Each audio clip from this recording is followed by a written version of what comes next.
कहानी रास्ता रोकने की शरारत।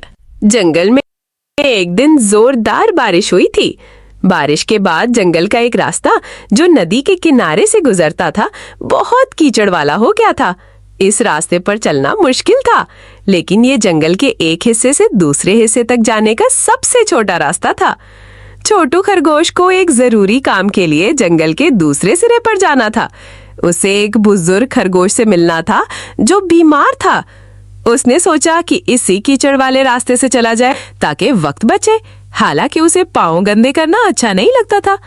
वो ध्यान से कीचड़ से बचता हुआ जा रहा था कि अचानक बंटू बंदर दरख्त से नीचे कूद आया और रास्ता रोककर खड़ा हो गया।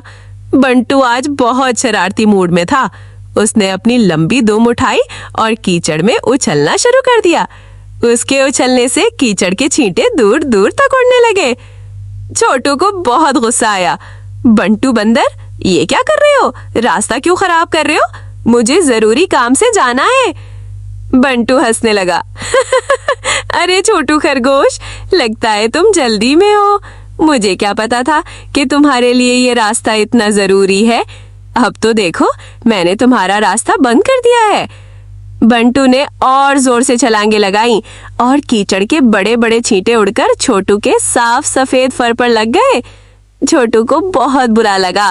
वो बंटू की लापरवाही और बेहिसी से तंग आ चुका था। ये बहुत गलत बात है बंटू, तुम दूसरों को तंग करके खुश होते हो, छोटू ने नागवारी से कहा। बंटू ने हंसते हुए कहा, ये मेरा जंगल है, मैं जो चाहूं करूं। तुम जाओ, कोई और रास्ता ढूंढ लो। छोटू जानता था कि बंटू से बहस करने का कोई फायदा नहीं। उसने अफसुर्दगी से अपना रास्ता बदल लिया और एक लंबा चक्कर काटकर अपनी मंजिल की तरफ बढ़ा। इस वजह से उसे बहुत देर हो गई और वो थक भी गया। इस वाकये ने छोटू के दिल में बंटू के लिए एक तलखी पैदा कर दी। उसे लगा कि बंटू जानबूझकर उसे तंग करता है। बंटू भी छोटू को मजीद बेजारकुन समझने लगा और इसकी परवाह ना की।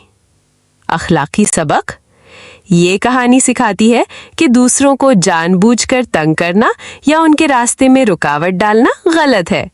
हमें दूसरों का एहतराम करना चाहिए और उनकी जरूरियात का ख्याल रखना चाहिए।